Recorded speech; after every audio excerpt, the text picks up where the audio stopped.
Joel Baird, the General Manager of Missoula Community Access TV, inviting you to this edition of Missoula Live. It is December already, you guys, and it seems pretty cold. This show, as you know, is going to repeat 13 more times, so you might see some things that we're talking about that have already passed. I'm missing Kim Anderson today, so I'm hoping Kim come back. I'm hoping she and I will do our Christmas special in 2 weeks from today in the same time, and we'll be reading some Christmas favorites. We'll bring other readers and writers here for that event.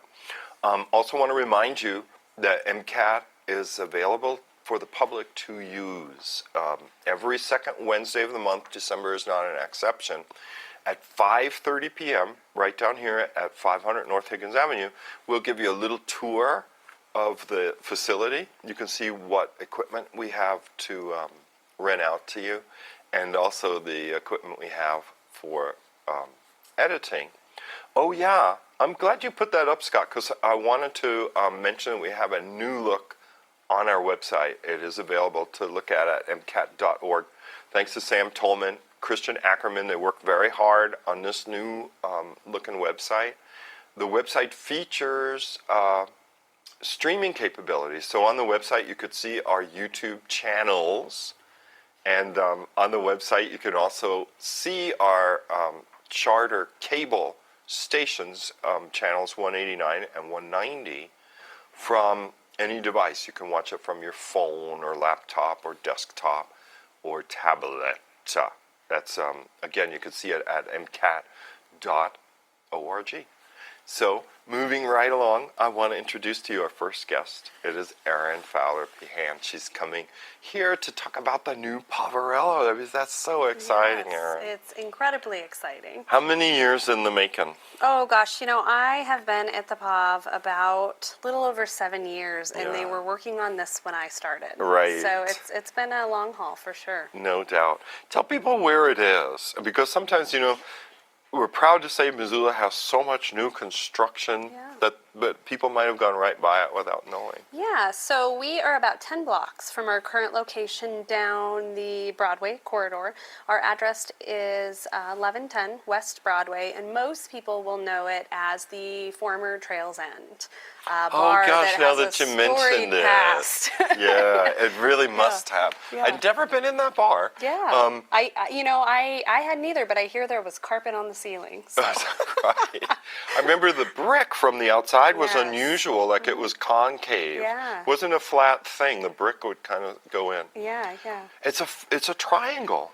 The It is. location. Yeah, the lot is a big triangle, and a lot of people were concerned that it wasn't big enough to meet our need, but it's an incredibly large lot, just oddly shaped, 27,000 square feet, which gives us a footprint of about 7,000 square feet, and we have 3 levels, and then a beautiful 7,000 square foot courtyard for our clients to just be in a space that's appropriate and not, right in the middle of downtown Missoula. Yeah, because the old house, and I'll bet people are going to remember that old house fondly. Mm-hmm. The people that volunteered at the POV, that have been on the board for years and years, because didn't the POV start in the 70s? Yeah, so the POV opened in 1974 in the basement of St. Francis Xavier Church, just a few blocks away from where we're at now. And then in 1981, the organization purchased our current building, which used to be the Lincoln Apartments, which was really used as a boarding house for a lot of Burlington Northern employees. Yeah. And so a building that's evolved. It was originally built in the late 1800s and is beautiful, yet not at all functional. Right. Especially for the different needs of your clients, right? People that have trouble with the stairs, that have to go upstairs to the bedrooms and so on. Yeah, none of those modern amenities or ADA accessibility, and really just not at all functional for residential or commercial use at this point. Right. A massive rehaul. And right off the alleyway there, so not very much room for people to just be outside of the structure. Yeah.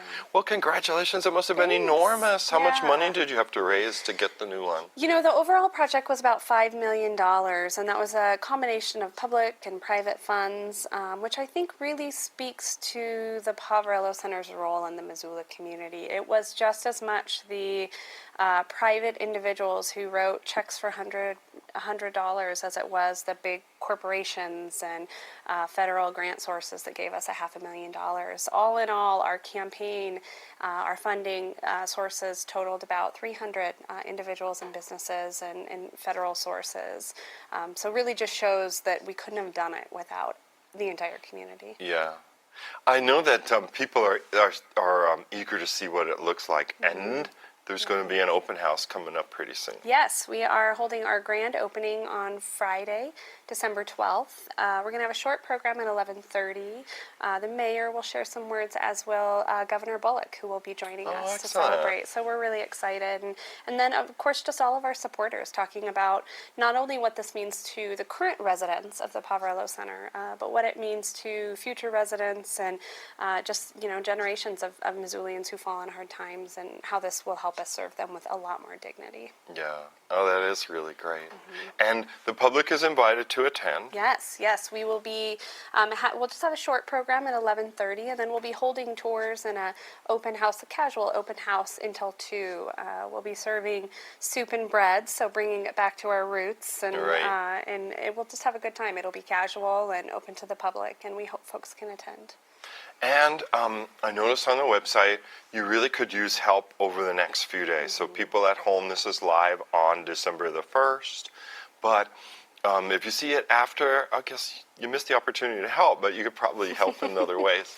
You really do need people to help clean out the old building, you were saying. We do, yes. So we have a few volunteer groups between now and the 12th that will be helping us do things like assemble beds, place furniture in rooms, and help us prep the space for the grand opening. And people who are interested in that can give us a call or visit our Facebook page. We post volunteer opportunities on there often.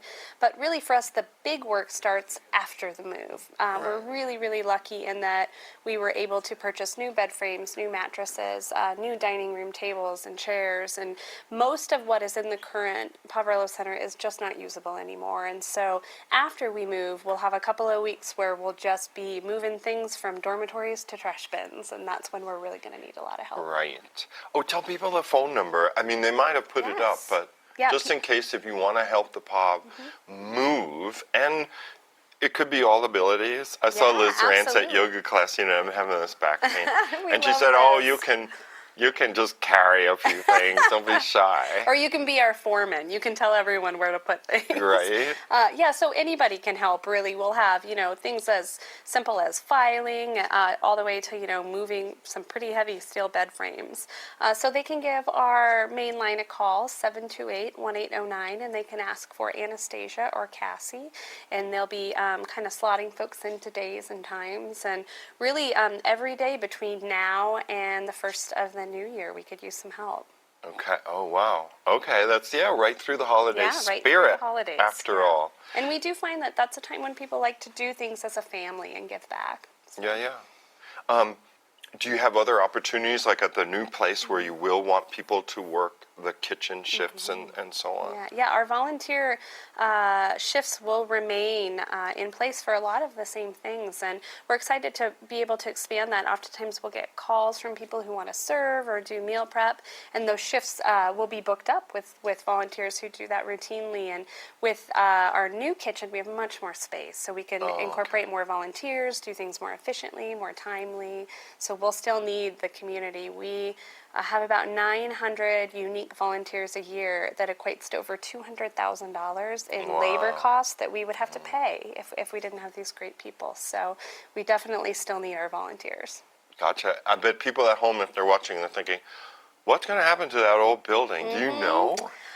We've heard rumors, but we don't know for sure. It is under contract. It has been over for over a year, and when we vacate, just in a few weeks, the new owners will take over control, and I think we'll all see soon what they plan on doing. We do hear that they don't plan on completely tearing it down, so we hope that's the case. We'd love to see that building saved. Yeah. Well, anything you want to add, Erin, that I didn't ask you about? Yeah, I just think especially this time of year, although all times of year, we're just so humbled by the support of the community and the success of this project, that it really wouldn't have happened if not for everybody, both from those folks who were able to give financial contributions to people who just are great ambassadors of our organization and help combat stereotypes and myths of homeless individuals and what their lives look like. So this building belongs to the community, and we really hope they come see what they helped build. Nice. And I'm just going to remind you guys watching, it is Friday, December the 12th. Short ceremony at 11:30 a.m., tours up until 2. So 9 to 5ers can take a lunch break over at the new pub. Oh, I can't remember the number you said of West Broadway. Yeah, 1110 West 1110 Broadway. West Broadway. So it's very much by Y Secret Seconds. It is. It's right across the street. Yeah, Right. and we are working closer with Y as we move in, and we're really excited about being their neighbors. Great. Well, congratulations. Thank you. Thank you. We'll be right back. I think Scott is, because it's World AIDS Day today, December 1st, 2014, is going to show you a clip from, I always say Sonny Bono, and it's really from Bono. So we'll be right back with more guests. Yeah, there's a big difference. 2 pills. Magical, astonishing, incredible pills. They cost 40 cents. Why are they magic? Because they enable a mother with HIV/AIDS to stay alive and to stop the transmission of that virus to her baby. These 2 pills. Now, today is World AIDS Day, but it's a World AIDS Day like no other. Why is that? Because after losing 39 million people to this deadly little virus, we are finally at a tipping point where we can see the end of this 4-decade-long pandemic, but only if we stay focused for the most important lap in this long race, which is the next lap. And you, just by sharing this video, are joining Red in that race, and Bank of America are going to sponsor you by giving a day's worth of medicine to someone who otherwise couldn't afford it. In fact, they're giving up to $1 million, which is 2.5 million days of life-saving medicine. So please share this. Sharing, as they say, is caring. I can't believe I said that. Okay, we're back, you guys. Andy Myers is here from Missoula Community Theater to talk about a new and exciting show, and it's called The Winter Wonderettes. Wonderettes. Right. What is that about? It's a 4-person show. MCT did the Marvelous Wonderettes 2 seasons ago, which is the prequel to this, which was a big hit. So they brought back the holiday version. It's 4 singers, 4 girls, at their reunion concert, and they're a girl group, and it's just great music, lots of tight harmony, lots of great dancing. Interesting. Sort of a Is it so? perfect Does a show. narrative? Is it like a backstage musical in the sense that there's a narrative, or there's singing? Like here's a holiday song, here's another one. It takes place at a company Christmas party. So they're the entertainment for the party, and then this story unfolds that there's a lot of tension between them and dynamics, and so it's fun. And the cast is amazing. They're such strong Who singers. do you have in there? We have Ellen McKenzie, who's the choir teacher from Hellgate. Yep. Colleen Rasparsky, who's a local dancer. Yep. Catherine Green, and Melissa Briner. And they're ridiculously talented. Oh, that's great. And I know everyone says this, but it's just amazing, like, the depth of talent in Missoula. When we went into auditions, it was just... And it's going to be the holiday show at MCT, or one of them? It's the holiday show. Okay, Yeah, so we it's run right up something to until the go to. 21st. So That's excellent. So it opens the on 12th? the 12th, right. Right. Yep, and runs for 2 weeks.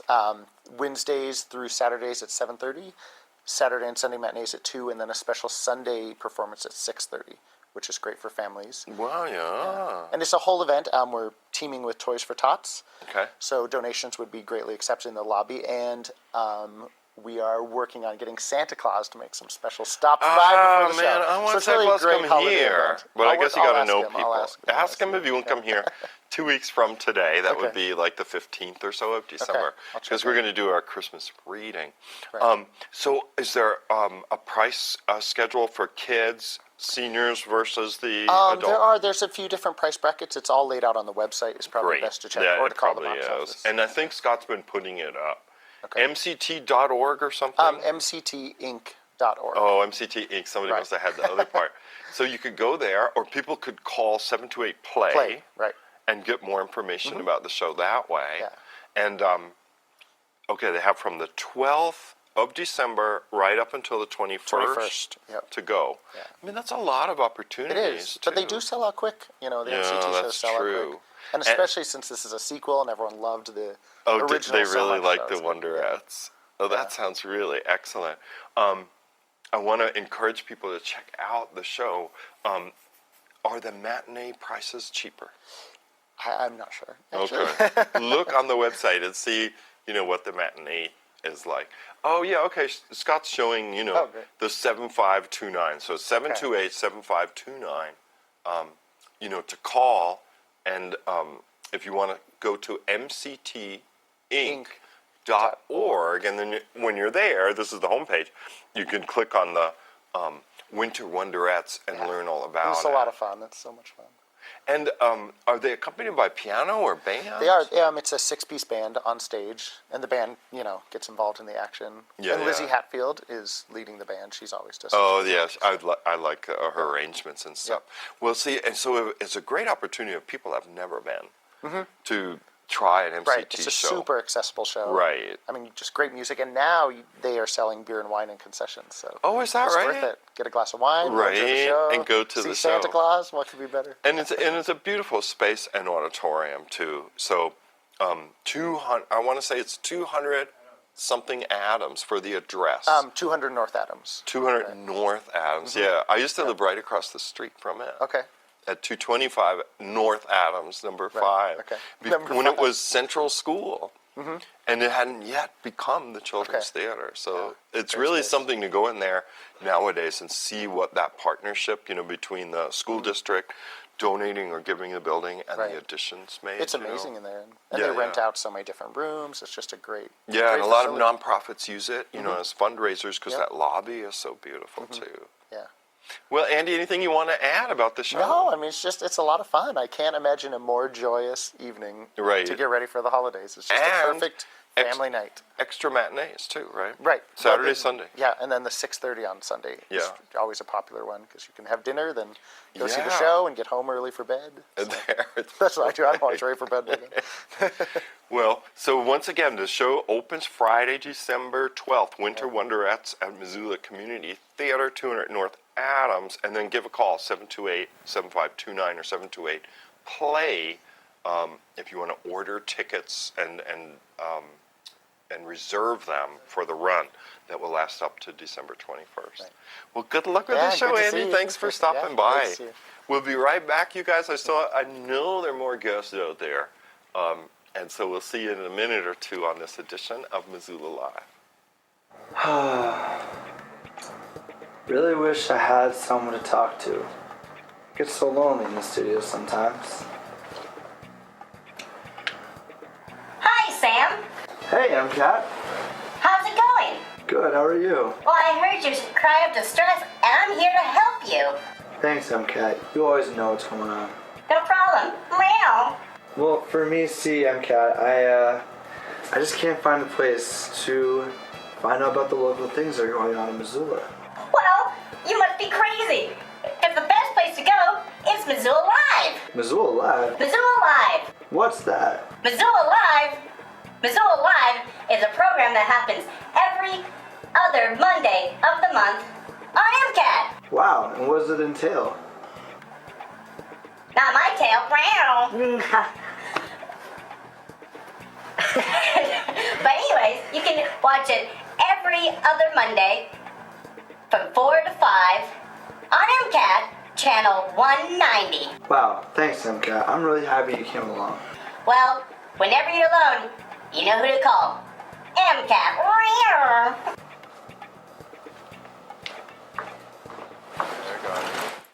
Well, we were just commenting on that new PSA that Sam and Scott took the time to make, and Sam was apologizing for it. So that means he hopes you liked it. And Scott provided the voice of the cat. Well, on a more serious note, thank you both for coming, Kimberly and Kat, to talk about the Montana Anti-Human Trafficking Project. So I know there was a huge conference at the university, right, this Yes. fall on this subject. And a lot of the times when this topic is opened up, people say, well, I can't believe that has nothing to do with Montana. That's like such a non-Montana, because one, they think, what? I don't know. They think of it as a very rural state. They think of it as a very poor state. I don't know. But it's true for a lot of people. The notion that the state of Montana has a problem with human trafficking seems extremely foreign, and maybe you could address that right off the bat. Sure, it is a problem nationwide and a problem globally. It's truly a modern-day slavery. And we see globally that there are 27 million people at any time that are in a human trafficking situation, and that it's a $32 billion industry. And in the U.S., we see the same problems, especially with children. We see about 300,000 children under the age of 18 who are trafficked for sexual exploitation every year. And unfortunately, Montana is not unique. It's a global problem, and it's seen statewide also. I'm with Kat Warner from the YWCA, and she could provide a little more information about what she's seen locally regarding this issue. Okay. Yeah, so like Kim said, we see really high numbers globally. More people live enslaved today than at any other given time in human history. And I think what's so interesting about this issue is that we really only see what our eyes are trained to see, right? And so I think public awareness of this issue is really, really important. So we're really excited that we're here. But, the YWCA, which is a service provider working with survivors of domestic and sexual violence, we have been seeing survivors of human trafficking, especially sex trafficking, so sexual exploitation, using force, fraud, or coercion to provide sexual labor. And so we have seen, minor survivors of trafficking, and it's usually a pretty common story of, a history of trauma, a history of school truancy, high involvement in the child welfare system, and then children that are being, coerced or, forced to engage in sexual acts in exchange for money. Wow. Yeah, people would be really surprised to say, oh, that happened in Missoula. Right. They'd be like, no, that can't be true. And it's not only the sexual trafficking, about approximately 75% of human trafficking is labor trafficking, where people are forced to work against their will, and then about 25% or so is sex trafficking. And over 50% of those victims are women and girls, but then you have about 45% who are men and boys also.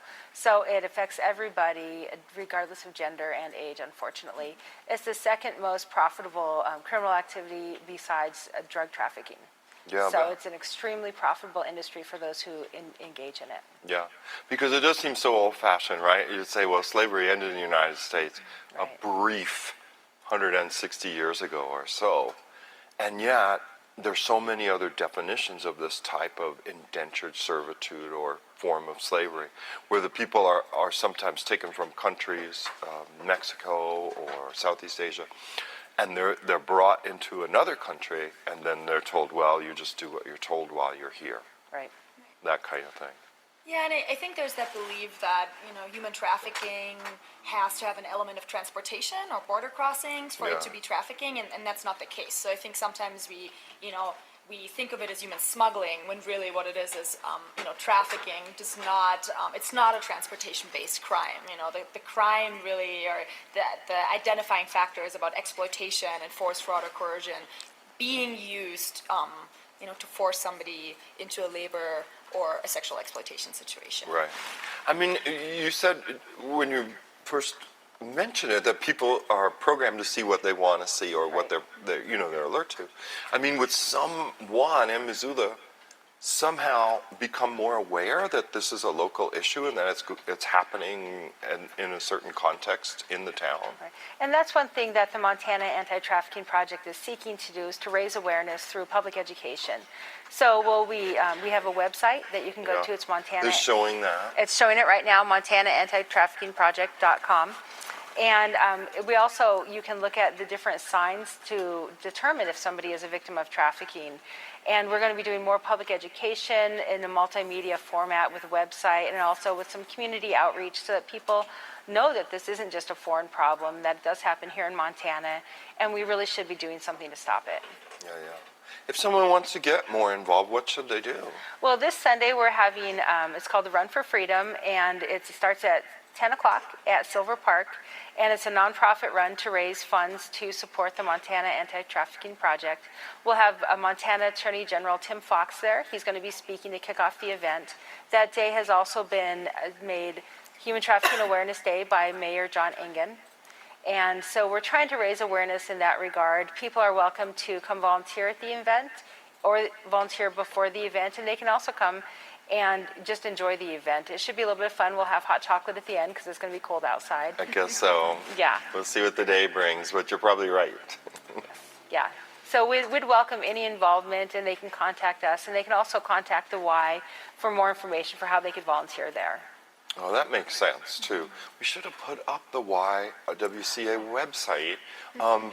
Kat, you have a phone number to your mind? Sure, absolutely. Okay. The YWCA is 406-543-6691, and we do have our spring advocate training coming up, I believe at the end of February, so if you're interested, please reach out. We can always need helping hands at our various programs. Right, because the advocate program works on behalf of battered women and children? Yeah, so we do serve, female, male, and child survivors of domestic and sexual violence, Right. and really looking at human trafficking and sex trafficking falling into that realm also. We do provide support services, advocacy, and shelter for survivors of trafficking as well. Oh, so because that could do double duty, Right. for sure. That makes a great deal of sense. Well, anything you want to add that I didn't ask you about? Well, we just welcome anyone's participation, and there's a lot of people in the community and a lot of groups working on this issue, and anyway somebody wants to be involved would welcome it. So please contact either Montana Anti-Trafficking Project or the YWCA. And hopefully people will come to the run this Sunday. Yeah, that sounds like a great fundraiser. Well, thank you both for being here today. Thank you. You know it. We'll be right back, you guys. There's the run that's coming up this Sunday, a way to raise funds for the Montana Anti-Human Trafficking Program. I still have a few more guests, so stay with us on this edition of Missoula Live. Hi, my name is Sam Schultz. I'm a professional cyclist, I'm a national champion, and I'm a 2012 U.S. Olympian. But more than that, I'm a native Montanan, and I'm proud of the work being done here at home by the Montana Food Bank Network. For over 30 years, MFBN has worked with charities across the state to distribute food items to the 1 in 7 Montanans struggling with hunger, including nearly 46,000 children. To learn how you can help, please visit mfbn.org, because together there's no limit to what we can accomplish. Here's your bear spray, babe. I don't need it. I can outrun them. Look, I ran track in high school. No, you can't. You're not supposed to run from bears. And you did the shot put. Okay, I'll spray down. What? No, don't spray it! Ah! My face is burning! My face is burning now! Ah! When hunting in bear country, understand, it puts you at risk. Be smart. Be safe. Be bear aware.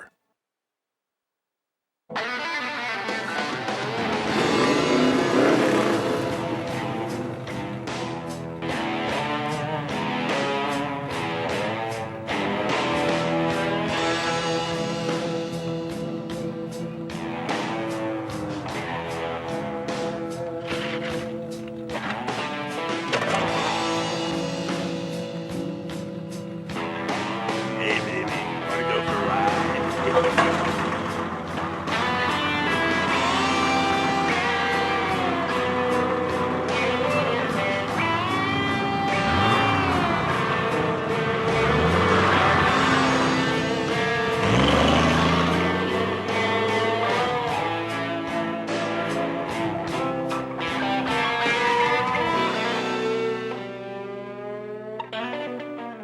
Okay, we're back.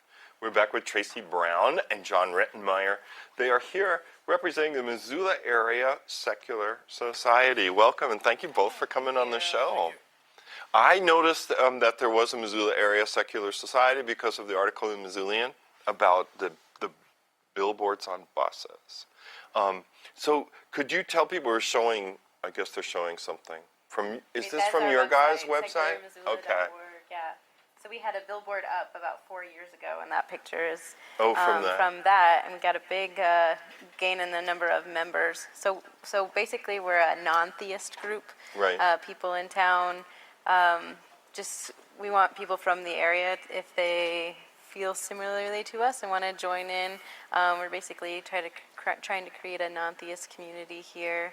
But so we did the billboard a few years ago, and that helped a lot in getting our name out there and letting people know about us. So we decided to do a bus ad again this holiday season. Right.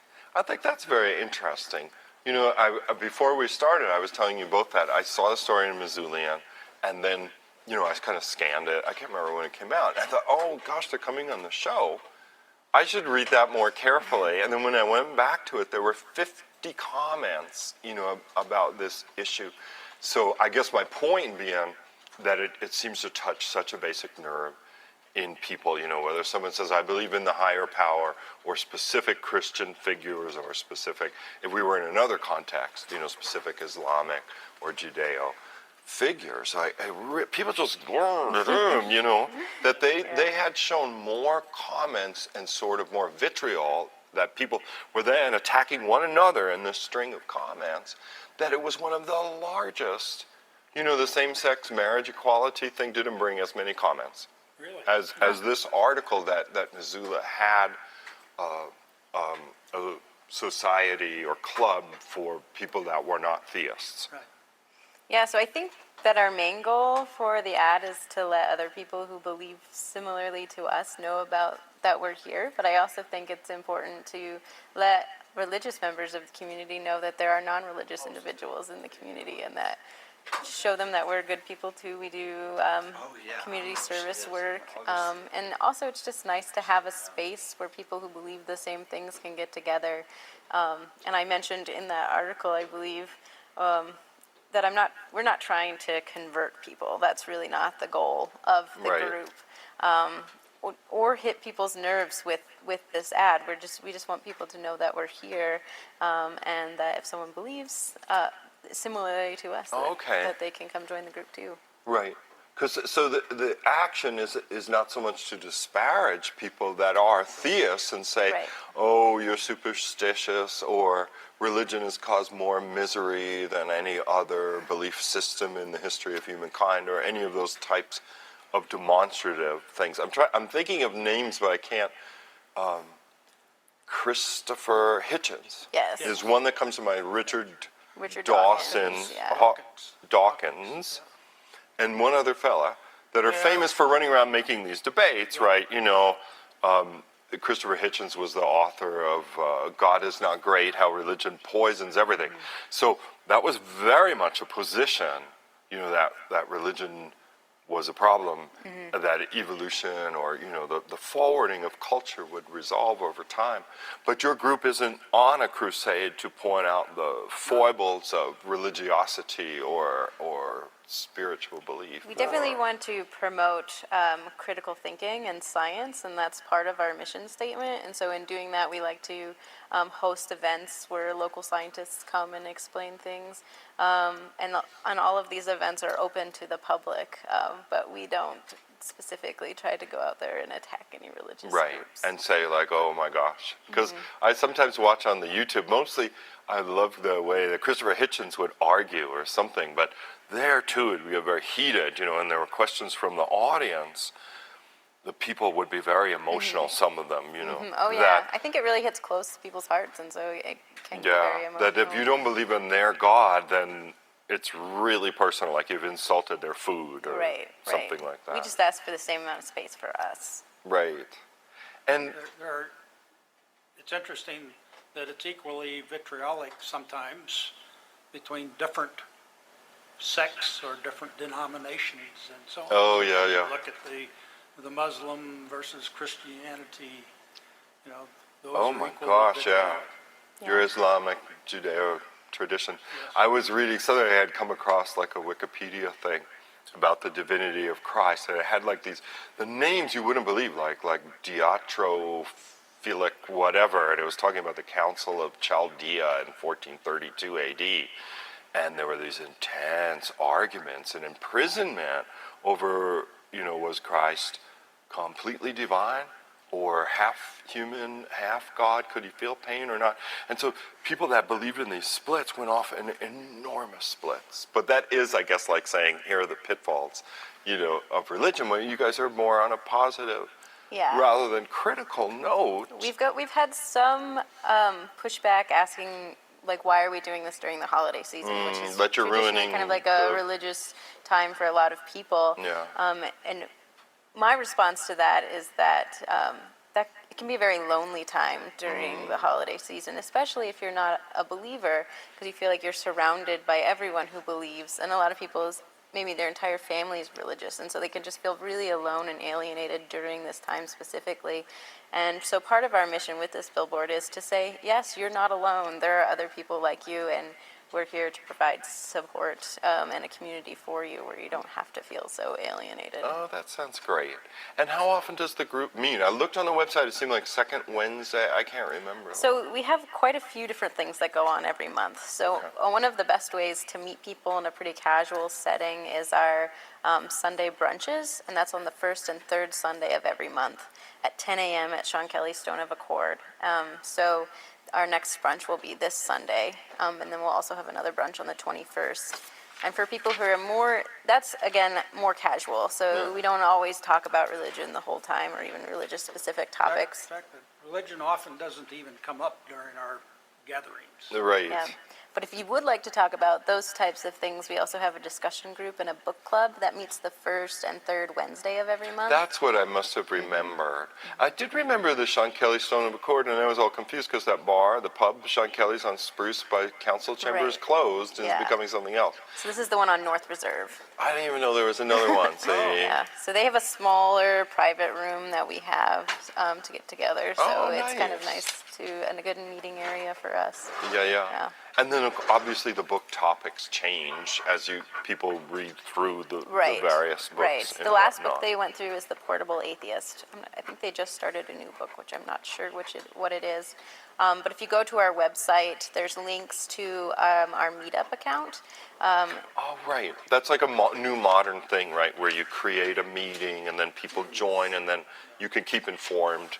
Oh, the meeting changed to here or there. So it just lists the events that we have and when they are and information. And the book club meets in somebody's house, so it's not like you publish it everywhere. Oh, no, it's actually next to where the old Sean Kelly's was downtown. Oh. It's actually in the conference room next to just as you go into the city council chamber. Oh, the MRA conference room. No, not even that. It's, I can't think of the name of it now, named after a former councilman. Oh, Jack Reedy. The Jack Reedy conference room. Yeah, so that's also Yeah.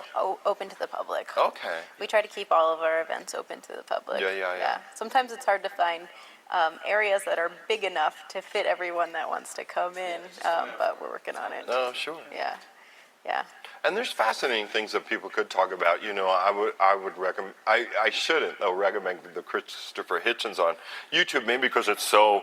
You know, there's a lot of fighting in there, but he addresses issues like, is morality possible without a religious basis? You know, and it's like, well, yeah, you can actually. I remember when I was growing up in Manhattan, there was an ethical culture society.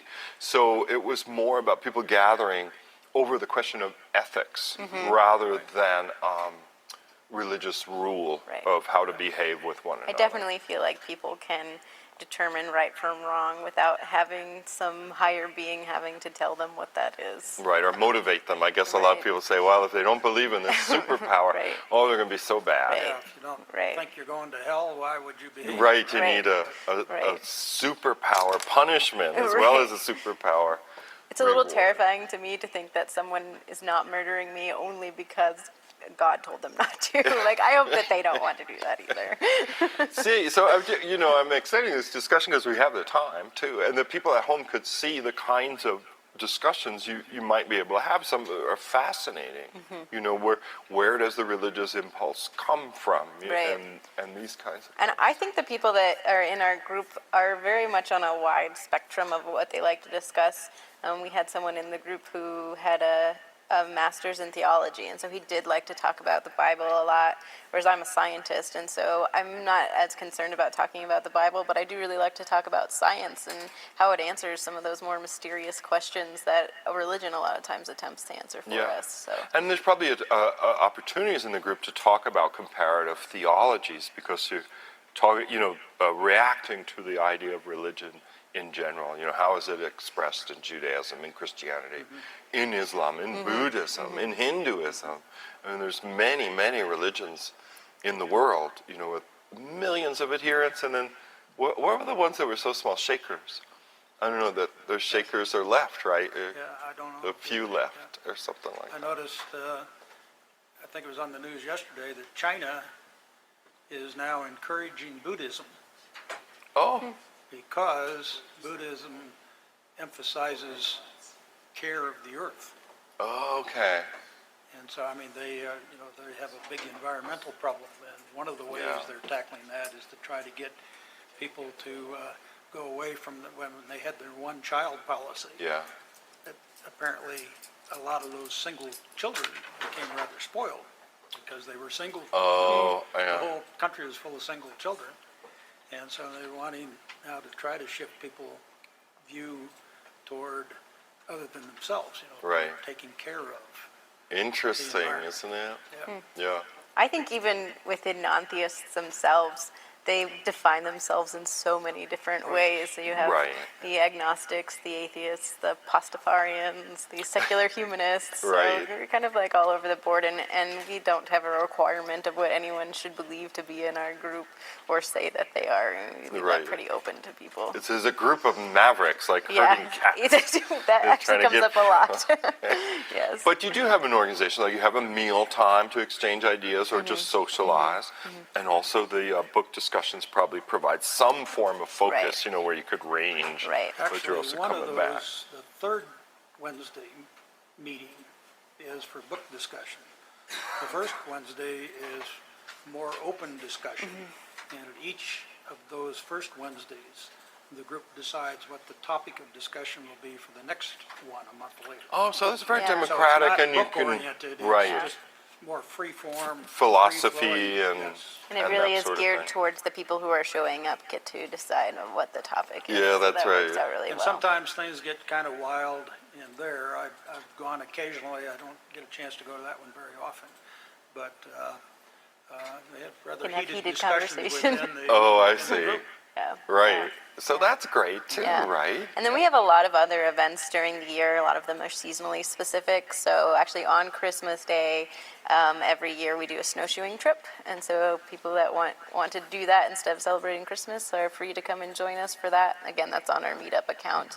And then in the summertime, we have a camping trip, and we do the Hiawatha Bike Trail. Oh, that's great. I've done that twice. It's really It's something. really fun. It's always great to get a good group of people together to go do it. So you kind of never know who's going to show up. So it's always a lot Yeah, of fun. that sounds pretty good. So if people are interested, they go to secularmissoula.org. There, they will see the meetup function, right? Yep. And they put their stuff in there, Yep. my email Yeah. or If you just go whatever. to meetup.com, and I think when you just first search go for there, the- it's going to us. ask you where you are, or maybe it already knows. Yeah, And, right. and there are just a lot of groups in Missoula that have meetup sites. There are photographers and Yeah, I've seen some newcomers, video and filmmaking ones in small there. business. Yeah, New Friends group. All kinds of things. But we're I think the New Friends group is bigger than us, but then we have about 120 members, so we should show up Okay. pretty near the top to go to Meetup. I was going to say about the brunch invitation, do you need to know that someone, like, do they need reservations? Like, can they just show up at the Sean Kelly Stone of Accord? Is so okay. Yep, they can just show up. Okay. Yep. I would take note of the fact that this Sunday's conflicts Likely. with your Oh, yeah. previous guests, with the Run for Freedom. Oh, And yeah, so yeah. I would encourage people to go take part in that if they're so inclined, and they can come see us 2 weeks later. Yeah, on the 21st of December. I didn't think of that. Yeah. That's a sharp eye. I didn't think of that. Yep. Well, anything else I didn't mention or we didn't talk about? I think we covered it pretty Yeah, good. yeah. Yep. All right. Well, thank you both for being on the show. Thank you for inviting us. Yeah, you know it. And I guess Sam is going to come out next. It's I think we have 15 minutes. We're not going to use them because I'm missing you, Kim, my co-host. And I'm just blasting through my guests here. Sam Tolman, who works at MCAT, he's going to have a show here on the first Friday of December, which will be the 5th, coming up. So he's going to come up. Oh, Sam's just whispered to me, I totally forgot. that it's not Krista, it's Stephanie is here from the Open AID Alliance to talk about today being World AIDS Day, and that's why I've shown you that. You two, I want to say Sonny Bono, I was saying that. Bono. So Scott played the Bono PSA while Stephanie gets settled, and you'll see that there's some pretty interesting information about World AIDS Day, December 1st, 2014. 2 pills. Magical, astonishing, incredible pills. They cost 40 cents. Why are they magic? Because they enable a mother with HIV/AIDS to stay alive and to stop the transmission of that virus to her baby. These 2 pills. Now, today is World AIDS Day, but it's a World AIDS Day like no other. Why is that?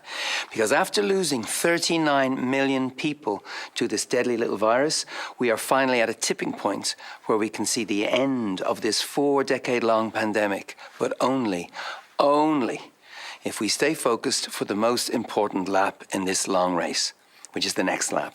And you, just by sharing this video, are joining red in that race, and Bank of America are going to sponsor you by giving a day's worth of medicine to someone who otherwise couldn't afford it. In fact, they're giving up to $1 million, which is 2.5 million days of life-saving medicine. So please share this. Sharing, as they say, is caring. I can't believe I said that.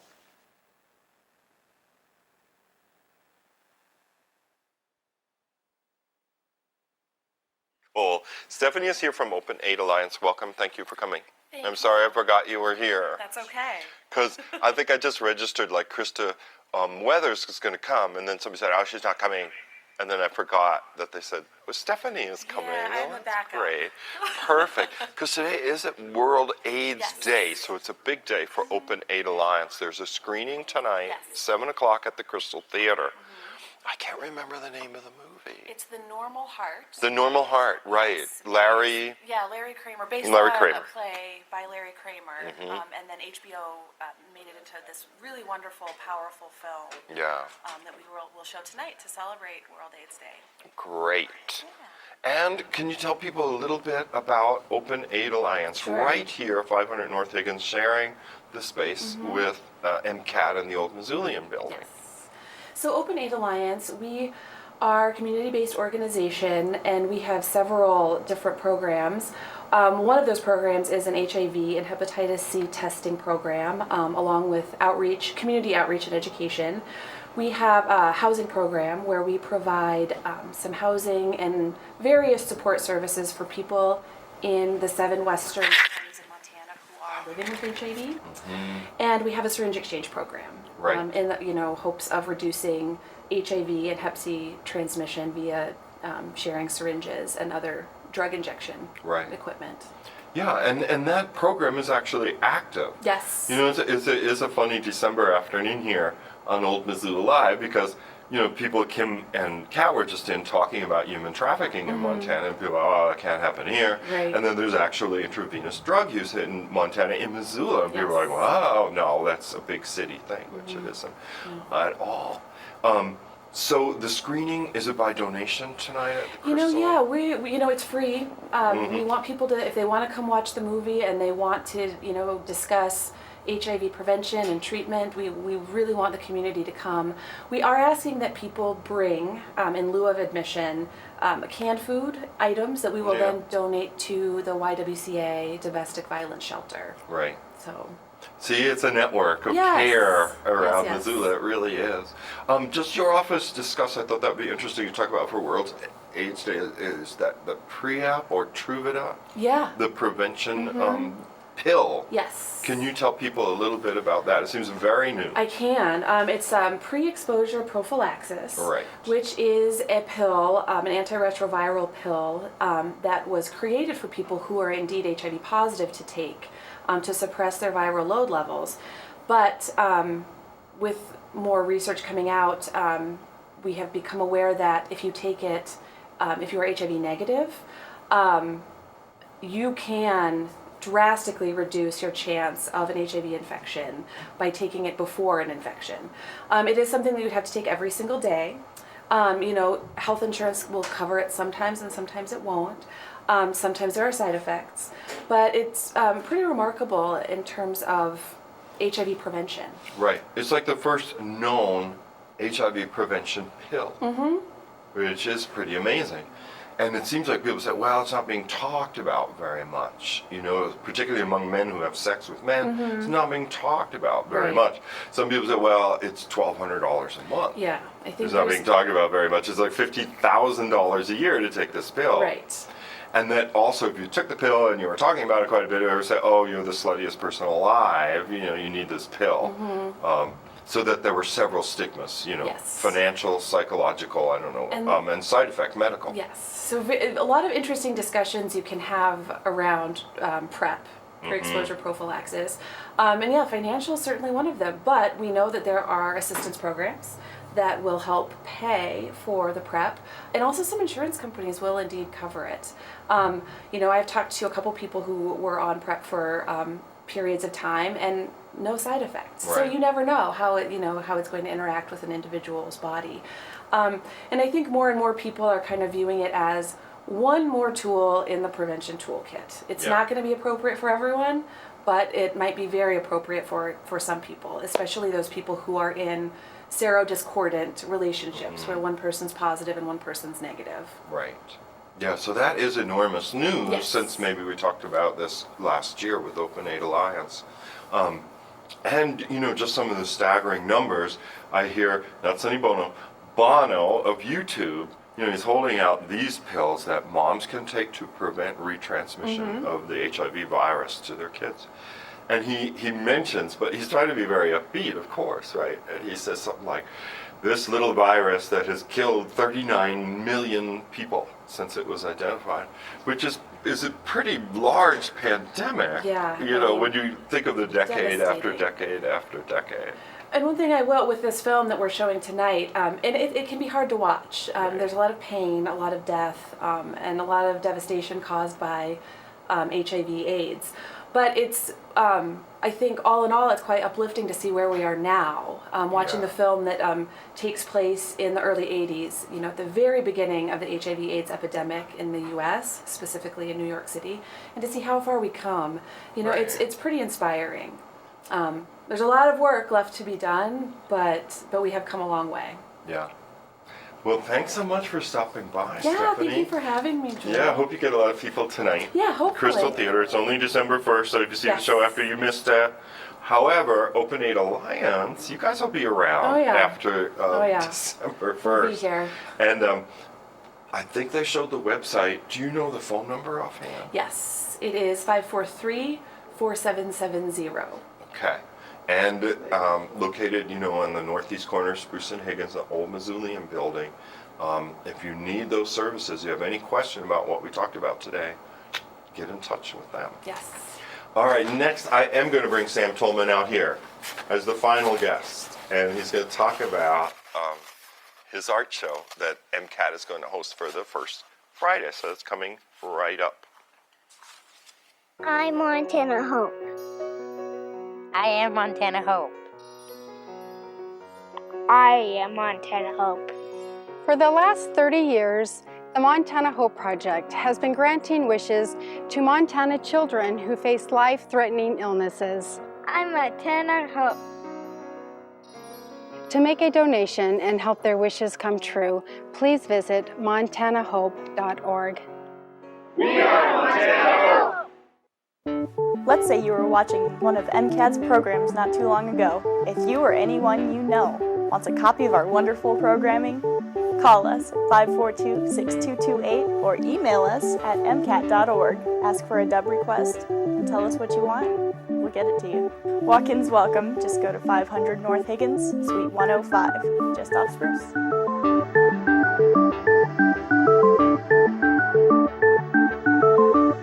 Okay, we're back with Sam Tolman. Sam, thanks for popping in. Thank you. And you know what? Sam works here at MCAT, has been done so for 2 years and some months, and he's having an art show this coming Friday, December the 5th. MCAT participates in the first Friday along with other galleries, and the museum stays open late. and the venue is from 5 to 8 p.m. So yeah, tell people what are you going to show them? So it's it's hard to describe. It's a photo gallery. Yeah. But it's from the ages of me when I was 15. My dad was like, say, I'm going to buy something for you that you can keep for a really long time.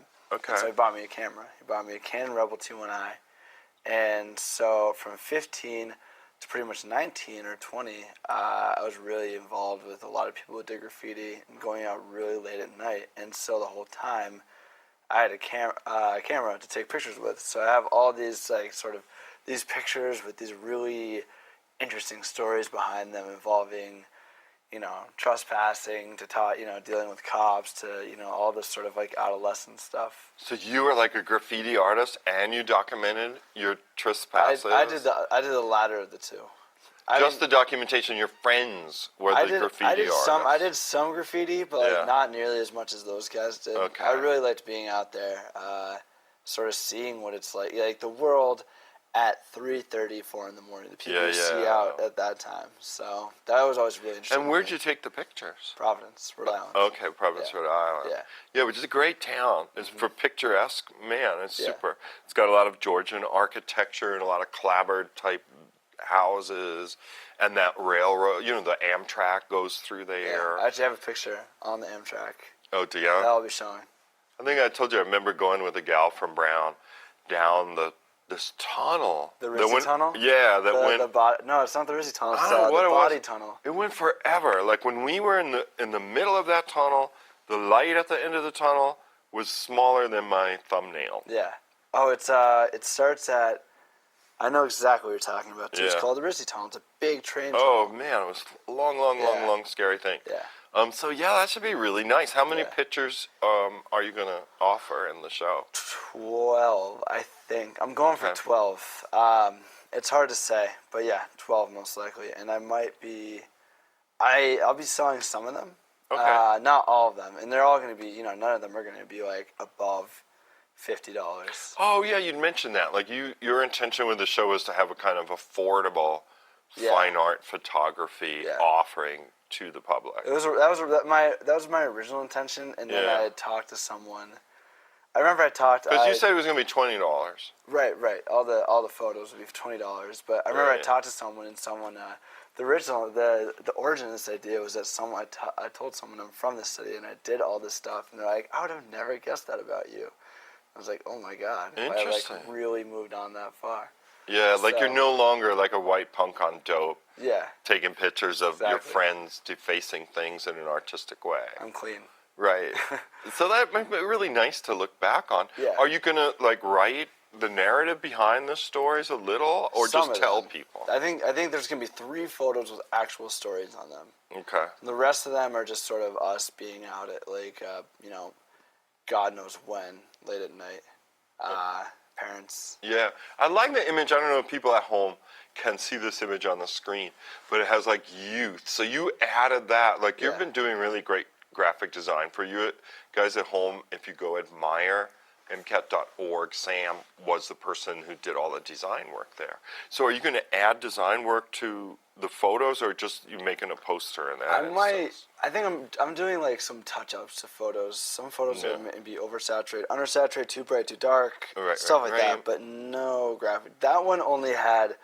I put a little puppy face over it because, it's being young, like sort of being like that, sort of like punk. You like being the puppy. Apparently we have 1 minute. Okay. So we got it's just like a puppy like in front of a bunch of graffiti holding up like peace signs. I always thought that was a good image of. That is totally cool. So you guys at home, if you want to check out the show, MCAT will have a reception, a beer, wine, light snack reception this coming Friday, which will be December the 5th, from 5 to 8 p.m. here at the MCAT studios. We're located at 500 North Higgins Avenue, Suite 105. And it's the northeast corner of Spruce and Higgins. We're kind of right next to, pointing at the peak that opened downtown. And we'll have little sandwich boards out so you can come and see Sam Tolman's photography. Well, anything you want to add? I guess we got to go. Come check it out. All right, fair enough. Thank you guys for watching this edition of Missoula Live. I will be back in 2 weeks' time with my co-host, Lord willing, Kim Anderson, and we're going to offer to you Christmas classics that will be read by me, Kim, and some other writer-readers that we'll invite along for the ride. So on behalf of MCAT, I'm Joel Baird. Thanks for watching.